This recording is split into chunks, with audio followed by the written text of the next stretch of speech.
imagine this. You're 32 years old and you just lost your dream job and your $90,000 per year salary. It wasn't a bad gig for someone your age. Nearly $100K each year goes a long way in Ann Arbor, Michigan. It's more than enough to cover the rent on your luxury uptown Ann Arbor apartment, with all its fancy amenities and cool places nearby.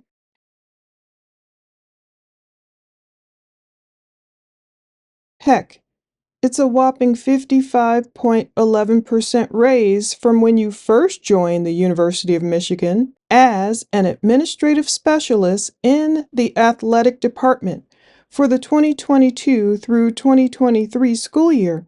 Your first school year salary was $58,025. It was the same for the 2023-2024 school year. But something special happened during the 2024 through 2025 school year. Your pay jumped to $90K. Certainly enough money to buy plenty of those 20-inch long champagne bubbles colored wefts you're obsessed with, as you commented on Instagram on December 19th, 2023. However, almost 2 years later, by Monday, December 8th, 2025, that $90,000 salary would go up in smoke when your boss fires you. It was the culmination of a controversial union that went well beyond the boundaries of a typical working relationship. After all, your boss had been liking your Instagram photos for at least 4 years, dating back to 2021. You even followed his wife of 10 years, Kelly, on Instagram, and she followed you back. Perhaps guilt or anger or jealousy gnawed at you every time you saw photos of your boss with his wife and their 3 children. You didn't have any children with him. In fact, your well-known around campus salacious affair allegedly produced a pregnancy that wasn't brought to term. Maybe he gave you a line about being set free one day. Maybe he sang that song, "She's got papers on me. She's got papers on me." Either way, you may not have expected that cold December Monday to come crashing down the way it did. According to author John U. Bacon, your affair was investigated this summer, but you covered for your boss and for yourself. You denied it.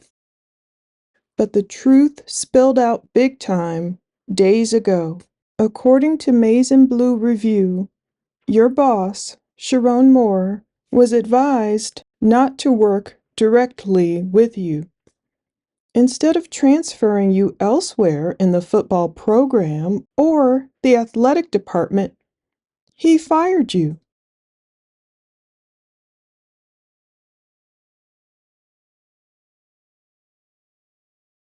Washtenaw County Prosecutor Katie Rizmirski explained that, quote, "You broke up with him on Monday morning, early." She didn't explain that he fired you that Monday morning.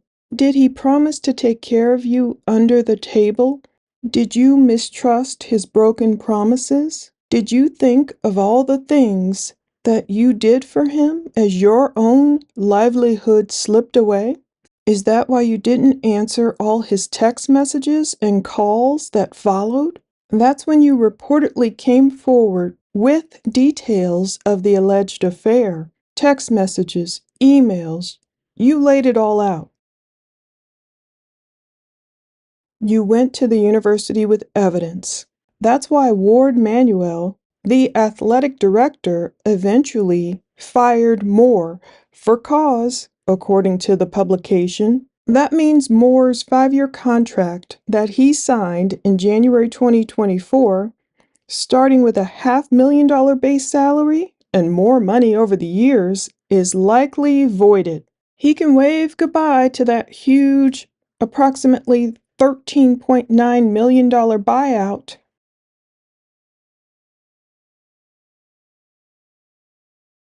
A Wicked Wednesday. Ex-boss, the buzz, the breakdown. The prosecutor said a female victim was in an intimate relationship with Moore for a number of years, and a confrontation between Moore and the victim happened right after he was fired. We know who that is. Paige Shiver. Moore got fired and left that football facility and headed straight to your apartment. The prosecutor explained how he barged into your apartment, grabbed scissors and a butter knife. You ruined my life, he told you. My blood is on your hands. He threatened to end his life and make you watch.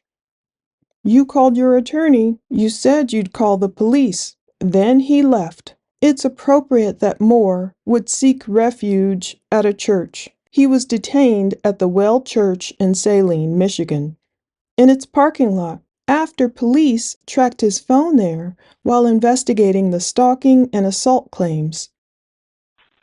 561-553 for domestic. You have a possible apartment number? Caller. The person she's on the phone with, S1 grabbed a knife, threatened the caller, and then ran, threw the knife down. And for those units, S1 should be gone from the location. There's a black Tahoe units reference to domestic. We just get a call from S1's wife in Ann Arbor saying that the subject is suicidal, reference losing his job today. Moore was then booked that Wednesday, December 10th, into the county jail at about 8:30 p.m. He spent 2 nights there. He was released on bond on Friday, December 12th, just in time to go home to his family for the weekend. After being admonished many times not to contact you in any way. And what will become of Moore's 5-bedroom, 5.5-bathroom, nearly 4,000 square foot home, last sold for $1.33 million in 2023? I really hope it's paid for, and no mortgage payments need to be made. Even if it were paid off, keeping up with the property taxes without a coach's salary might be a burden. The family and the future, more important than careers and materialistic things. What will become of all the players in this tragedy? My heart goes out to all of them, especially Kelly and her children, but also even to Moore and Paige, who may feel like their lives are over, even as many folks who've done the same things stand in judgment of them. Instead of judgment, I want to offer hope. This is not the end. This is a course correction.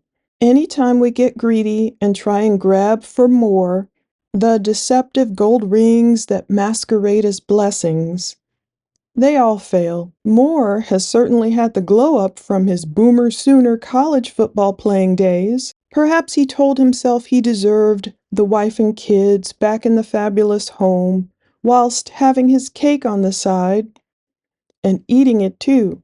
Maybe Paige wanted more as well. Maybe she saw herself as the head coach's wife. That's not how things developed.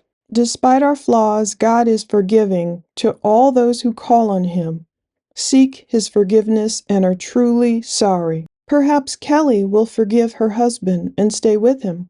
It's no light and easy matter to divorce with young children, although that's well within her right.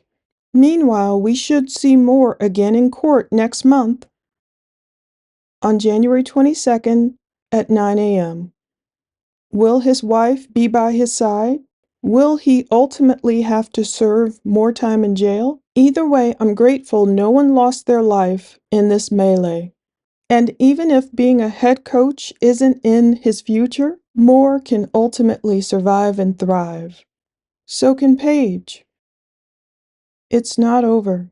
Pride indeed goes before a fall, and sometimes we are humbled, but if we take the lesson for what it is, tell the truth, are contrite, and like Jesus told the woman caught in adultery, go and sin no more, we cling to Him and His word and God's way of doing things, we can move past these valleys. Psalm 89:15. Blessed are those who have learned to acclaim you, who walk in the light of your presence, Lord. Thank you for watching. Stay tuned.